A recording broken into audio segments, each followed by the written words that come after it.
আচ্ছা, বাবা ছেলের সম্পর্কে অ্যাকচুয়ালি কেমন একটা প্রশ্নের মধ্যে পড়ে। আসে না যে ভাই তো ব্যস্ত থাকে আমরা না, না, না, না, না। ও আচ্ছা। আসলে অ্যাকচুয়ালি জন্য তো বাবা নাকি মেয়ে দেখে পছন্দ করে। আমাকে আমাকে লিটারেলি আপনি যে মানুষটির নাম বললেন, উনি একজন সুনামধন্য অভিনেতা। আপনাদের কাছে আমি যতটুকু জানি, আহ, উনি যখন আপনাদেরকে ফেস করে তখন উনি ওনার কাজের জায়গাটাই আপনাদের কাছে ফেস করেন। কারণ ওনার একটা সময় আমি তার সহশিল্পী, ঘরের মানুষ যেটাই থাকি না কেন, কিন্তু আমি যখন স্ক্রিনে এই মানুষটাকে দেখি তখন সে তার প্রফেশনাল জায়গা ছাড়া কখনোই আপনাদের সাথে শেয়ার করে না। সেই পরিপ্রেক্ষিতে আমি নিজেও আসলে আমাকে উনিই বলেছেন যে তুমি যখন ক্যামেরার জায়গায় যাবা তখন তুমি কিন্তু শুধু একজন অপু বিশ্বাস, সো তুমি তোমার প্রফেশনটাকে প্রেজেন্ট করো, ব্যক্তি জায়গা না। এখন আপনাদের প্রশ্ন আসতে পারে যে আপনি ব্যক্তি জায়গাটা নিয়ে এসেছিলেন। এনেছিলাম এই কারণে, কারণ সেই সময়টা আমি একজন নারী ছিলাম, একজন মা ছিলাম।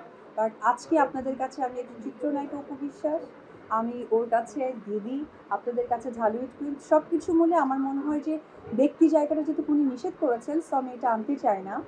আর ওই জায়গা থেকে আমার ছেলে বা যে প্রশ্নটা করলেন সেটার উত্তরটা সঠিকভাবে দিতে পারলাম না।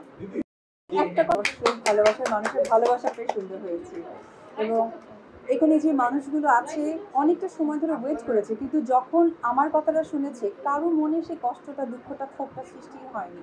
এবং আমি অনেক সময় শুনি যে অনেক জায়গায় গেলে যখন একত্রেই এক সমাজ মাধ্যম মানে এই গণমাধ্যমগুলো এক জায়গায় হয়ে যায়, কোথাও না কোথাও একটা টুকটাক কিছু হয়, কিন্তু আমার ক্ষেত্রে আমি সিরিয়াসলি অনেক বেশি লাকি, তাদের কখনো দেখিনি।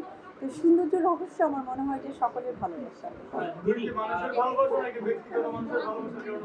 না, অবশ্যই আপনাদের সকলের ভালোবাসা, সাংবাদিক ভাই বোন, আমার ফ্যান ফলোয়ারদের, তারা আমাকে নিয়ে যে রকম কথা বলে, যুদ্ধ করে, তারা কখনো আমাকে সামনাসামনি দেখেনি, আমিও দেখিনি, কিন্তু এই যে ট্রাস্ট, ভালোবাসা, এটা তো আমাকে অনেক ইন্সপায়ার করে।